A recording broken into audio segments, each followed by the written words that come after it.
Back again, fresh off a 20-0, and today I'm here to help you guys improve at this game. Quite simply, if you are new to the channel, we are so close to 100k. If you're feeling generous today, please do me a favour, leave a like on this video and hit subscribe. We are so nearly there, man. So nearly there.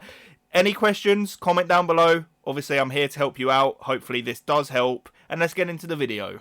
If you want the cheapest FC24 coins to get ahead of the competition, check out MMOEXP by clicking the link down below and use code JambooUK for 5% off. Okay, so you guys know the drill. It's become our little cliche thing, but win, lose or draw, this video will be going up. We have uploaded a couple of losses. There's always things to learn in these games. If you are new to these videos, I'm an ex-professional player, current 20-0 player, and I'm going to be taking you through my thought process, every little move that I do in-game.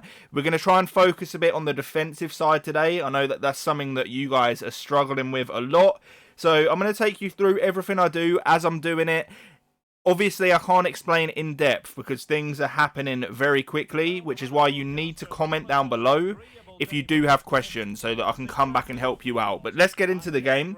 This is our opponent's team, looking very nice. He's got that red Zidane, Hansen in there as well, Vinny Jr. It's a nice team, man. Oh, actually, we've matched against two people. Not beneficial in any way. I'll catch you in a minute.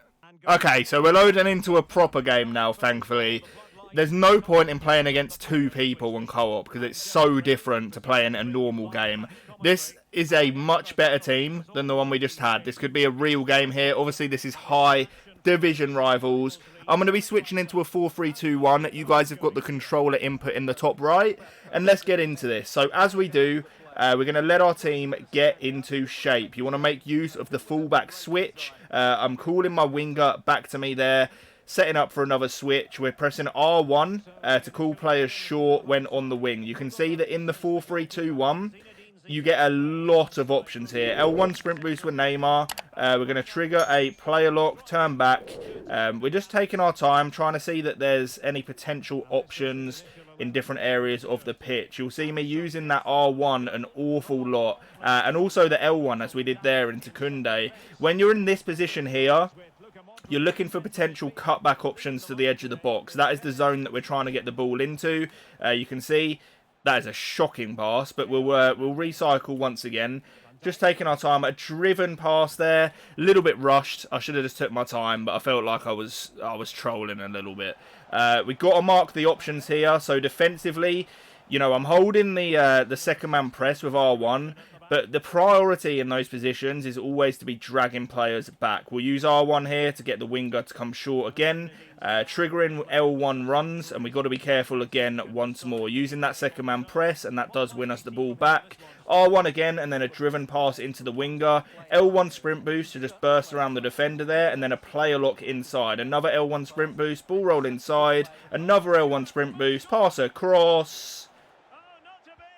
We will forget that ever happened. It never happened, okay? You didn't just see that. You did not just see that. We're dragging players back now. I'm going to use the second man press for the guy out on the wing look whilst manually covering the middle of the pitch. And that is a rule that you guys want to be applying into your game.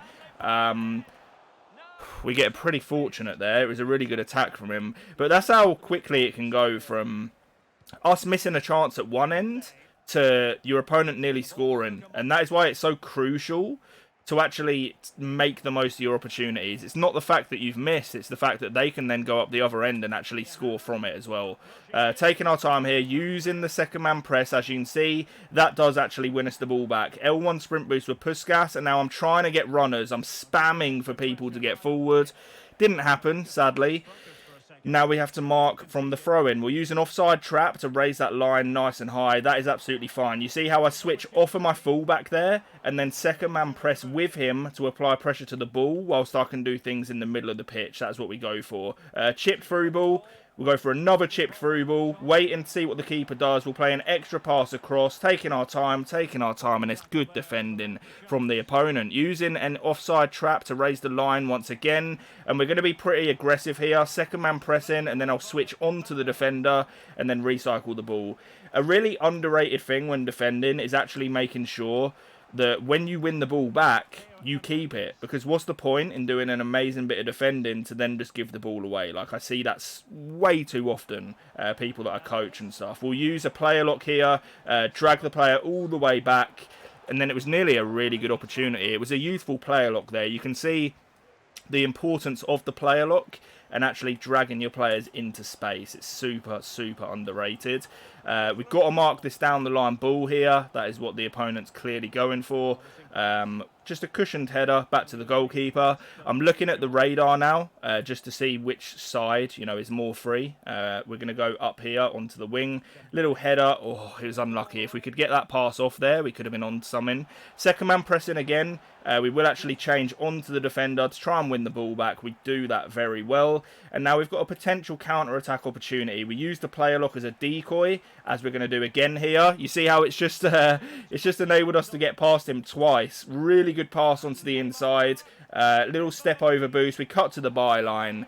And our opponent, I think, is about to quit and not let us get the win. Very sad times. Let's jump into another one. Okay, so we're going into another game now, and let's see what we can do here. It's so annoying when people leave like that, man. Like, what is the point? We're playing a game with division rivals. But anyway, offside trap in from our opponent's kickoff. That is something I recommend doing. Get that line just a little bit higher, and you can see how it's really congested. He's left stick dribbled really well, trying to line up that finesse. This stinks of a kickoff. Like, we've eventually won the ball back. We're sending our players on forward runs now. We'll go for a lofted through pass. Again, I'm just scanning the pitch, trying to see, where's free, where's best to sort of attack from. We'll recycle the ball back, trigger a player lock just to buy us a couple more seconds. And then we're trying to craft something through the middle, calling our player short again. He actually read that really well. Fair play to him. L1 sprint boost with Uzman. Bit of R1 dribbling now. Driven pass. Get it into Puskas. And it is a good save from his goalkeeper. In those attacking positions, using the driven pass is something that's very underrated. It's so much better than normal passes this year that you'll find that just doing that will help you out in the attack. He's got runners here, so we have to be careful. We step across with Theo. When I'm stepping in for those challenges, quite often, more often than not, I'm not actually even pressing the tackle button. I'm a big user of jockey and, just reading the line of where the ball's going to go and then stepping in whilst holding jockey will enable an auto tackle. So that is my method of defending. Another offside trap here. We do step in and win the ball very well. Our opponent did the exact same. We've got to mark this through ball. Potential shooting chance. I cannot believe that slide tackle didn't win us the ball back. But you can see we're taking our time in defence.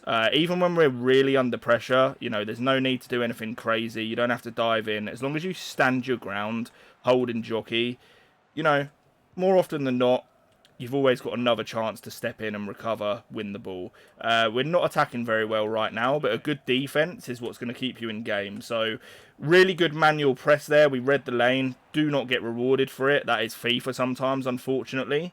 We're going to step in here, try to be aggressive. We can afford to do that in the position we were in. Got to try and recover now. Goalkeeper movement doesn't save us, sadly. So, let's see if we can get back into the game. We moved the goalkeeper the right way, which a lot of the time, will reward you. But there, it went in anyway. So it happens, man. It happens. These games where we're losing and trying to, get back into it are some of the more beneficial ones to watch, in my opinion. So it's not a problem. We'll call our winger back here with R1, taking our time, sending him forward with another run. Oh, we've been cleaned out. Nothing given. Disgraceful. Won the ball back, though. Use the player lock now. Take our time. And then we find the bottom corner. But you can see there, the use of the player lock and dragging a player into a bit of open space is so beneficial. It's one of the most overpowered things in the game, in my opinion, the player lock. And if you want to go from a decent player to a top player, the player lock is the difference maker with that. So, again, taking our time. Driven pass onto the wing, trying to implement some quick passing now to get some space. We've done really, really well there. We'll use the player lock again, this time as another decoy. Ball roll scoop to turn back. We're looking for potential edge of the box passes. Driven pass now, a little bit rushed. Should have taken my time a little bit more. Got to track the runner in behind. That is what caught us out on the first one. and we can't make that same mistake again. L1, sprint boost with Puskas. Filthy challenge, and now we do have an opportunity. We're going to make him think that we're shooting here, and we're actually going to try and not. We're going to try and go short. So, you see how we have this option right out here? I don't know whether it will let us make it. I'm just going to go to the edge of the box here. We're going to go to the edge of the box and try and work something. All the way here. Oh, he read it very well. Really good tackle. We'll go for our corner technique. Back post cross. No, really well defended. This guy's he's defending very well. Very difficult to play against. And he has just absolutely cooked us. We're going to try and fake with the goalkeeper movement now. We've sold him. We've absolutely sold him. Potential counter-attack opportunity then. Taking our time, cutting the ball inside. Triggering players on runs with L1, of course. Really nice stuff there from Puskas. Bit of R1 dribbling. We'll recycle it. Driven pass into the middle. Step overs. Good tackle from the opponent. Really nice stuff. Trying to press aggressively there, win the ball back up nice and high whilst the opponent's vulnerable, taking our time, and we find the bottom corner. Beautiful stuff there. You know, you can see the importance, right stick switching, moving the ball quickly, you know, winning the ball high. These things are, they're going to put your opponent under a lot of pressure, and it's very, very beneficial. If you want to be a high-level player, like making your opponent uncomfortable is one of the, obviously, best things you can possibly do. Taking our time here with Theo. Our aim is to recycle back to the edge, as we do. A driven pass now. Taking our time. L1 sprint boost. Waiting for the cutback opportunity. And it does get cut out by his defender. He dealt with it pretty well in the end. Got to mark this run in behind. As we do, you can see we're second man pressing whilst manually marking these runs, and the second man press does win us the ball back. Driven pass now, sending Puskas on a run. We should be in here. Green time. No, we didn't green time it, sadly. Unfortunate. We'll fake our corner tactic. Oh wait, he's actually just not moving. Okay. Back post. Oh, it's unlucky. Approaching the 45th now, so we need to make sure that our opponent doesn't get the opportunity. R1 dribbling now. What a tackle, man. That Maldini, I'm telling you, the card is on another level defensively. Seriously, he's so, so good. I don't know how he still got the ball. I really don't. But we step in.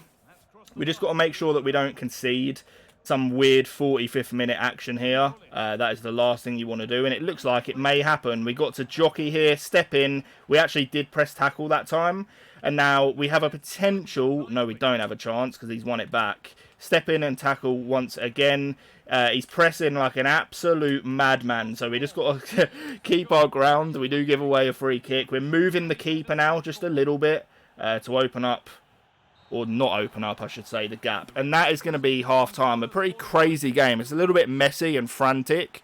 But there's definitely some things in here that you guys can learn from. So I'll catch you for the second half. Okay, so kicking off for the second half now. We're obviously in a position where we're winning. When you're in a position like this, it's more so, you know, it's on the opponent to come out and make things happen. Obviously, this isn't a really serious game. You know, we're chilling in rivals, but we're taking our time here. The aim is to not make mistakes and give your opponent an easy way back into the game. Calling our players short with R1. Sending it over the top. And it's just such an awful ball. This Kunde at right back is not it. Do not copy me with that. We'll play the ball inside. Aim to get it on Puskas' left foot. That is a crazy save from Lloris. I actually couldn't believe we got the ball back. But we'll do our corner tactic once more here. Aiming for that back post. If the cross was better, Virgil was absolutely ready to eat that up. Second man pressing now, though. I'm trying to manually right stick switch and drag my players back into better defensive positions. You see here how I'm dragging Van Dijk back into his centre-back position. Extremely important to do that when you have players that are, you know, they've gone forward too much or they're just out of position in general. Really good tackle from the opponent there. Second man pressing. We step in, make the tackle. Up to us to try and make something happen now. Trying to move the ball really quickly. Playing for that cutback. Ball roll. Oh, we nearly won a penalty there. I'm telling you. Very, very nearly. Stepping in. No. Really good from the opponent, the way he kept the ball. We've got to mark these options. You see the cutback on the edge of the box. That is what he's going to go for here, as he does, as expected. I don't know. I have no idea how he just nearly scored from that. But he did. So, I mean, we got away with one. Taking our time. See how we use the player lock there. Recycle. Back to the fullback. Using the R1 to call our player short. And I think this opponent may have actually had enough. I'm not really too sure. I'm not sure what he's doing. Looking to cut the ball in now. One more extra pass. Bang. And we do get lucky. That's probably going to be him leaving, to be honest with you. But you can see again, you know, the importance of that player lock. Cutting the ball back into a useful position. And we'll see what our opponent wants to do. Okay, so the opponent has decided to play on. So you guys get a couple more minutes of action. Using the offside trap again. You can see we're pressing like a madman with that offside trap. Taking our time here. Little fake shot. That's the benefit, though, in those positions of having a 5-star weak foot player where you can go either side. So beneficial. Really good play from the opponent, though. Got to be careful of this cutback, but also, of course, the shot opportunity. So we move the keeper to the far post, and it does save us from conceding a goal there. Using the mini-map, I can see that I've got a player free all the way here. Triggering runs now. I'm actually calling my players short as well. Went for a little 1-2 there, but it was good read from the opponent. We step in aggressively. Good dribbling from the opponent. Try and step in. Don't quite get there. It was actually really well worked, but turns out that it is offside, which is, you know, lovely stuff for us. But taking our time again. Play the ball down the line. Tried to turn and go for a step over boost, but it just didn't quite work out how I wanted it to. Being super aggressive now. Really good from the opponent. Good move. Absolutely sliced us open. And now we've got a bit of a nervy end to the game. We will see what happens here. Using the player lock, you know, to... Oh, wow. Our AI has decided that they want us to lose this game. But you can see there, offside trap. Catches our opponent out. Right now, it really is alarm bells. The opponent is the one, you know, enforcing the pressure in the game. And he's trying to make things happen. It's up to us to try and kill the game, slow it down a little bit. And it's not the prettiest to watch. However, if you want to win in FIFA, you know, you've got to do these ratty things. It's just the way it is. Went for an L1 sprint boost, didn't quite work out. Offside trap, raise that line again. We're going to step in, be really aggressive. Not really too sure how we haven't won the ball back here, but we haven't, so we've got to prepare for it. He's always going to cut inside there. He goes for that extra pass. Good save from the goalkeeper, but we're under a lot of pressure here. Hopefully win the header. Yeah, should be fine. Taking our time. Little ball roll just to keep possession. We can wait a few seconds here, you know, calm the game down a little bit. We're actually going to send this through ball. I saw an opportunity. It didn't quite pan out the way I wanted it to there, but I used the mini-map and saw a potential option. But again, you know, we're trying to not pull players out of position. We're marking the runs in behind, as you can see there. It wins us the ball again. Going to chip it into the middle here and then head it all the way back over. Using R1, once again, we'll use the fullback switch. If it could lock us on, that would be absolutely fantastic, EA Sports. We get away with one there. Wow. Okay. Triggering my players on runs. He's like all-out press now at this point, and it's just so difficult to deal with at this level. We're using the player lock. We'll actually use it this time, not as a decoy. We'll play it all the way back. Just using some more dribbling. Hopefully we can win the header here into the middle. Yes, we do. R1 dribbling now. We're actually going to work the ball out wide. Not how I wanted it to play out, but it's fine. We track the run, as we always do. Yep, perfect. Step in, win the ball. Taking our time. And again, we chip it out to the fullback. Like I say, I know it's not the prettiest to watch, but it's either that, you know, it's either play this style, or you are just going to give the ball back and end up losing. It's as simple as that. So it's a bit of game management now. You know, we're making sure that we're getting the ball in positions where even if we do lose it, we're going to be safe. You know, we're recycling it fullback to fullback. I think the opponent knows that he's probably not seeing the ball now. until the full-time whistle. But guys, hopefully you learned something today. You know, I really hope you did. I appreciate every single one of you watching the videos. Leave some questions, comments for me down below in the comment section. Subscribe if you're new, and let's try and hit 200 likes on the video. Thank you so much for watching, and peace.